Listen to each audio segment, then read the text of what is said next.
ጉድ! አረ ሀሰን እያበደ ነው። ጨልሏል። በቃ ለይቶለታል። እብደቱ እንደቀጠለ ነው እንዴ! ጭራሽ ብሩ ሀይሚን አስወልዳት። በቃ ሽማግሌ ላክና ሀይሚ ትሰጣለች።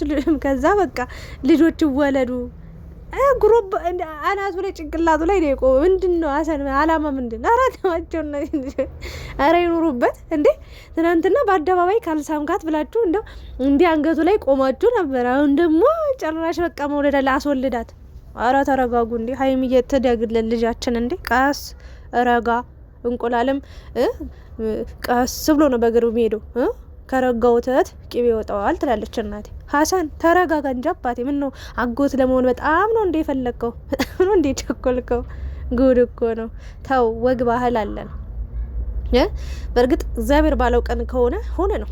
ወጉ ባህሉም ሊረሳም ይችላል። አንዳንድ ይህንን ሊሳትም ይችላል።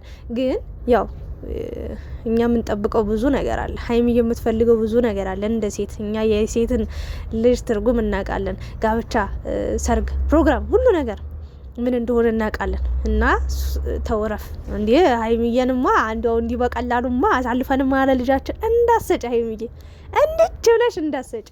እውነቴን ነው ምልሽ። ደጅ ማስጠና ለእኔ የሚገባሽ ጥሎሽ ከሌለ እንደ ጎመጀ ትቀራታለ። አሰላለይ ጎማ አሰላለይ ጎማ። እንደዛ እያልሽ ነው ማስጨፈር ያለብሽ መጀመሪያ። ለእኔ የሚገባ ጥሎሽ ከሌለ እንደ ጎመጀ ትቀራታለ ብለሽ እንግዲህ ማቆየት አለብሽ። ከዛ በኋላ አሰላለይ ጎማስ ብለሽ ጥሎሹንም ጥሎ ወግ ማረጉንም አይቶ በቤተሰብ ሁሉ ነገር ማግባት አለብሽ ብዬ አምናለሁ። ብሩኬም ለዛ ወግ ማረግ ከአንቺ በላይ የጓጓ ይመስለኛል። የእናቱ ክብርም ነው ይሄ ነገር። የልጅ ክብር፣ የልጅ የእውነቴን ወግ ማረግ ለእናትም ኩራት ነው፣ ደስታ ነው፣ ፌሽታ ነው። በቃ ቀብረር ብላ እንድትሄድ የቀብራራው እናት ይሆናል። የሀይሚዬም ቤተሰቦች እንደዛው። ስለዚህ በወግና በማዕረግ ይሆናል፣ ይደርሳል ብዬ ነው ማምነው። ሀሰን ግን በቃ እብድ ነው። እግዚአብሔር ምስክሬን እብድ ነው። በቃ አብዷል። እኔ እንዳበደ ዛሬ ነው ያረጋገጥኩት። ወይ ጉድ! እና ጊፍትም ሰጥቶታል። እንደምታዩት የብር ስጦታ አበርክቶለታል።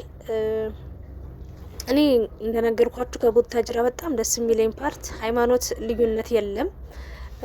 እውነት ለመናገር ኢቨን በኳስ ራሱ በጣም ብዙዎቹ የተለያየ አይነት የኳስ ደጋፊ ሀገር ውስጥም ወደ ውጭም ብትሄዱ የኳስ ደጋፊዎች ራሱ የተለያየ የኳስ ደጋፊ ነው ያሉት፣ ግን ደግሞ አንድ ናቸው።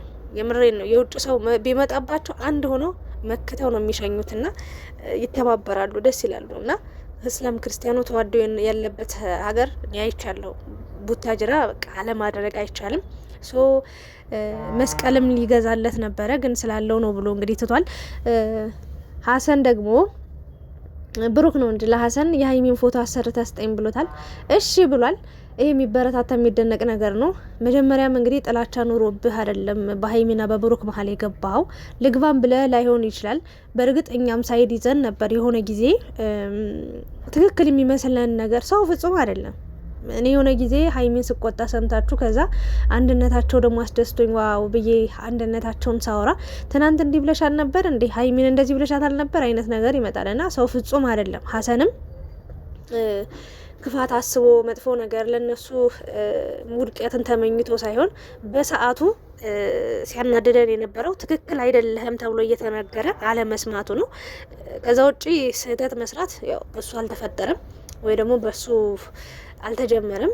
ያለፈው አልፏልና አሁን ወደፊት በቃ የፈሰሰ ውሃ አይታፈስም፣ የተተፋ ምራቅ ተመልሶ አይላስም። እና ሀሰንን ይቅር በሉት። ያው እስካሁን እየሰደባችሁ ያላችሁ ልጆች፣ እየጠላችሁኝ ያላችሁ ልጆች አላችሁ ብሏል ሀሰን። እኔ ልቡ ቀና እንደሆነ ነው የማስበው እውነት ለመናገር። አንዳንድ ሰዎች በአፋቸው ብዙ ነገር ሊያወሩ ይችላሉ፣ ግን ውስጣቸው ደግሞ የተለያየ ሊሆን ይችላል። እና በአጭሩ ግን ሀሰን እንደዚህ አይነት ነገር አይለመደኝም ብሏል። ይቅር ለእግዚአብሔር እና ሀይሚን ብሩክም ይቅር ብሎት አብረው እየኖሩ ነው። ስለዚህ እኛ እቅር የማንልበት ነገር የለም። ፈጣሪ እንኳን ስንት ኃጢአታችን በየቀኑ የምንሰራውን ኃጢአት ይቅር ብሎን አይደል እንዴ የምንኖረው በሱ ቸርነት። ስለዚህ እኛም ሰውን ይቅር ማለት መቻል አለብን። ሀሰን ይመችህ፣ እኛም እንወድሃለን። ለብሩኬም ስጦታ ይገባዋል። በነገራችን ላይ ምርጥ ሰው ስለሆንክ ነው አንተም ስጦታ የሰጠኸው። በዚህ ልክ መጨነቅ የለብም። አንዴ ጥፋት አጥፍተሃል። ብሩኬም እንግዲህ ከልቡ ይቅርታ አድርጎልሃል። እንደዚህ ቂም የሚይዝ ሰው አይደለም። ይመቻችሁ። እንዲህ ደስታችሁ፣ ፍቅራችሁ ነው የሚያስቀነው። ሶ እንደው እንደ ሀሳብ ግን እባክህ ለምን አንተ አትወልድም ግን? ቆይ አንተው ምንድነህ? በቅሎ ነህ? ፈረስ ነህ? ምንድነህ ግን ሀሰን? እኔ ያልገባኝ ነገር አንተ ምንድነህ? ቆይ ግን ከማሂ ጋር ያለው ጉዳይ እንዴት ሆነ? በምን አይነት መንገድ ነው የሄደው? እስኪ ስለ ሀይሜ ስለ ማሂን ታውቃታላችሁ? አብራው ቪዲዮ ስትሰራ የነበረችው አለች። ቆንጆዬ ነች በነገራችን ላይ። አሁን እሷ ደግሞ የቲክታክ ላይ ነው በደንብ ያለችው፣ ላይቭ ላይ ምናምን አያት አለው። እና ምን ላይ ደረሱ? ሁለቱ የነበራቸው ነገር ነበር አይደል እንዴ?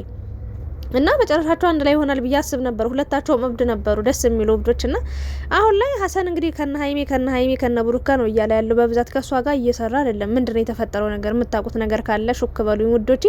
በተረፈ ሀይሚና ብሩክ እንግዲህ ብሩክን ውለድ ስለው እኔ ራሴ እቅድ አለኝ ሀይሚ ጋር ሆኜ ያሰብኩት ነገር አለ እያለ ይገኛል። እውነት ነው፣ ያለ እቅድ የሚሆን ነገር የለም። እነዚህ ልጆች ደግሞ ገና ትንሽ ናቸው በእድሜያቸው። በእርግጥ አሁን ቢጋቡ ኦልሬዲ አብረው እየኖሩ ስለሆነ ምንም አዲስ ነገር የለውም። ምናልባት እኔም የውጭ ችግርም አለባቸው ብዬ አላምንም፣ ግን ከትዳር በፊት ብዙ ማስተካከል ያለባቸው ነገር አለ ብዬ አምናለሁ። እንደኔ መዋደድ መፋቀር ብቻ ለትዳር እኔ እንጃ አላቅም። ስለዚህ እነሱ ባሰቡት ቀን መሆን ያለበት ብዬ አምናለሁ። እኛ ደስ የሚለን እኔ ቢሆን ብዬ የምመኘው ሀይሚዬ ወግ ማዕረጓን ብታይ በስርዓት ሽምግልና የሚባለው ፓርት በቃ ሁሉም ነገር በቃ የእውነት በስርዓቱ ቢሆን ሀይሚም ይገባታል ብዬ አምናለሁ። ቤተሰብም እነሱም ይኮሩበታል። ብሩኬ አንድም የሚቀር ሰው የለም ብሏል። እንግዲህ ሙሉ ቡታጅራ ውስጥ እንግዲህ ትልቅ እያደራሽ እንትን ይባላል ብዬ አምናለሁ።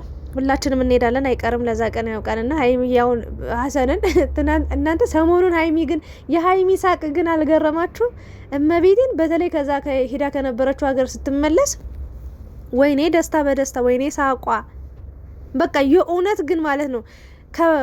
አንዳንዴ እነ ሀሰንም እነ ፍጼም አንድ ላይ ሲሆኑ መድኃኒዓለምን ነው ምላችሁ። ሀሰን የሆነ ቀልድ ያመጣል፣ ይስቃሉ። ብሩክ ያመጣል የሆነ ቀልድ።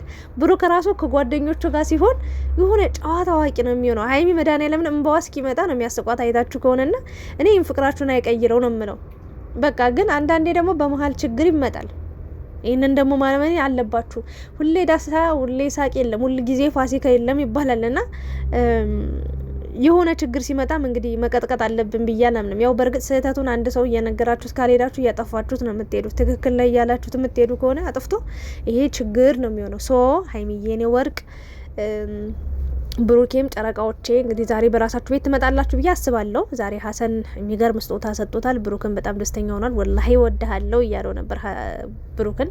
ደስ የሚል ነገር ነው። ሀሰን ክፋትም ቂምም ተንኮልም ሴራም እንደሌለብህ አይተናል።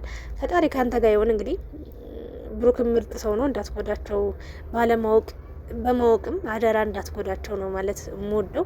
ደግሞ ቪዲዮ ስለምትወጡ ጥፋትን ሰው ሲነግር ምልስ ማለት ደግሞ ተገቢ ነው። ሀይሚዬ ብሩኬ መጨረሻችሁን እያሳምረው፣ ወግ ማድረጋችሁን ያሳየን። ግን እኔ ሀሰን የሚያወራው ነገር በሙሉ ልቤን በሳቅ ነው የሚያደክመኝ፣ ለምን እንደሆነ አላውቅም። እና ይመቻችሁ ጨረቃዎቼ፣ በራሳቸው ቤት ይመጣሉ ብዬ አምናለሁ።